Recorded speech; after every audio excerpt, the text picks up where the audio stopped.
نحمده ونصلي علی رسوله الکریم اما بعد فاعوذ باللہ من الشیطان الرجیم بسم اللہ الرحمن الرحیم۔ آج کا ہمارا موضوع گفتگو ہے حضور صلی اللہ علیہ وآلہ وسلم کے شہر عربستان کی پیداوار، حیوانات، نباتات، معدنیات۔ عربستان کی مشہور پیداوار میں کھجور اور قہوے کا ذکر کرنا ضرور ہے۔ کھجور تو بندشگان ارمل کی بہت بڑی غذا ہے اور قہوہ پیداوار تجارتی اور مال و دولت کے حاصل کرنے کا ذریعہ ہے۔ علاوہ ان کے بعض پیداواریں مخصوص بھی ہیں، مثلاً لبان، تیز پات، سنا، بلسانے، مکی وغیرہ، جن کی تجارت قدیم ایام سے عربستان میں ہوتی ہے۔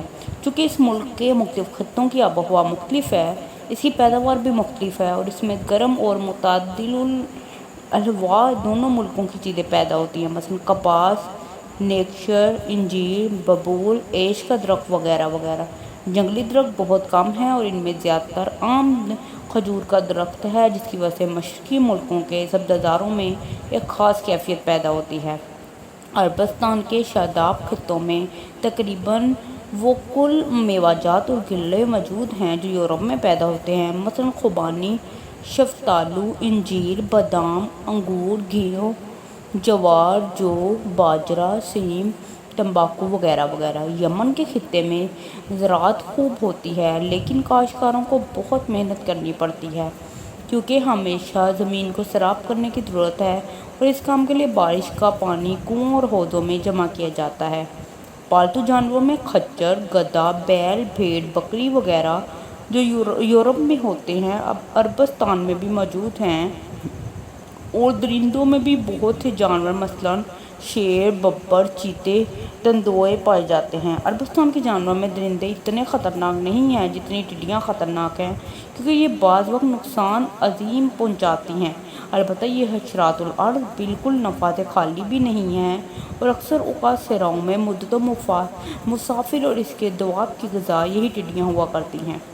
عربستان کے کل جانوروں میں گھوڑا اور اونٹ وہ جانور ہیں جو انسانوں کے لیے بہت زیادہ کارآمد ہیں۔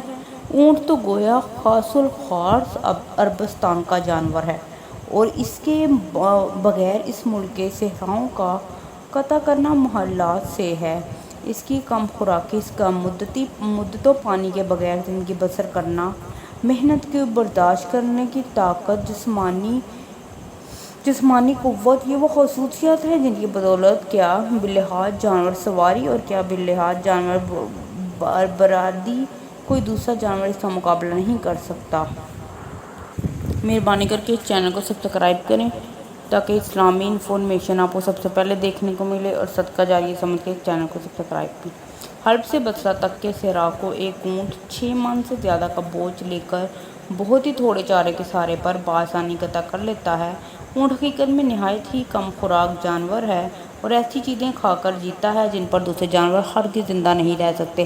کبھی میں اونٹ کو نہایت اطمینان کے ساتھ اور بڑے بڑے کانٹوں سمیت ناک پھنی کے پتوں کو چباتے ہوئے دیکھے تو بڑی سخت حیرت ہوتی ہے۔ عربستان کا گھوڑا تو شہر آفاق ہے اور اس کی تعریف بہت مصنفین اور سائقین نے کی ہے، لیکن میں اس مقام پر یہ بات بتا دیں کہ جو دیو ورثے نے لکھا ہے وہ کہتا ہے، عربی گھوڑا قوی اور نازک مزاج، چست و چالاک اور اپنی آزادی کے گھمنڈ میں چور ہوتا ہے۔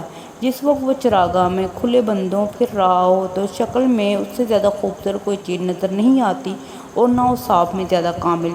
سادہ اور چھوٹا سا سر، تیز پتلیاں، پھولے ہوئے نتنے، گردن اونچی، کمر پتلی، پٹا کسی قدر لمبا، دم پیچھے کو ابھری ہوئی، پیر پتلے اور پھر نازک مزاج، غریب تربیت پذیر، جاندار، کم خوراک، تیز رفتار، یہ اوصاف ہیں جن کی وجہ سے عربی گھوڑا نہ فقط صورت شکل میں تمام دنیا کے گھوڑوں سے گوئے سبقت لے جاتا ہے بلکہ سیرت میں بھی یورپ کے بہترین نسلوں پر فوقیت رکھتی ہے۔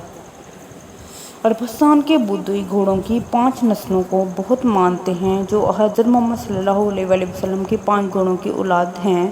جب کوئی عمدہ نسل کا بچہ پیدا ہوتا ہے تو خیمہ میں چند اشخاص گواہی کے لیے جمع کیے جاتے ہیں اور ان کے سامنے پیدائش کی تاریخ اور ماں کا نام اور اس کا خاندان ایک کاغذ پر لکھا جاتا ہے۔ اس شجرے پر گواہوں کی مہر ہونے کے بعد وہ ایک تانبے کی ڈبیا میں بند کر کے بچے کی گردن میں لٹکا دیا جاتا ہے۔ اس طریقے سے وہ بچڑا بھی مجملہ ان بست بہار سبار رفتاروں کے گناہ ہو جاتا ہے، جس کی وجہ سے بارہا وہ قبائل عرب میں باہم جنگ ہوئی۔ بات یہ ہے کہ ریگستان عرب میں اکثر اوقات سپاہی کی جان گھوڑے کی تیزی کی وہ سے بچا کرتی ہے۔ برکھارٹ کے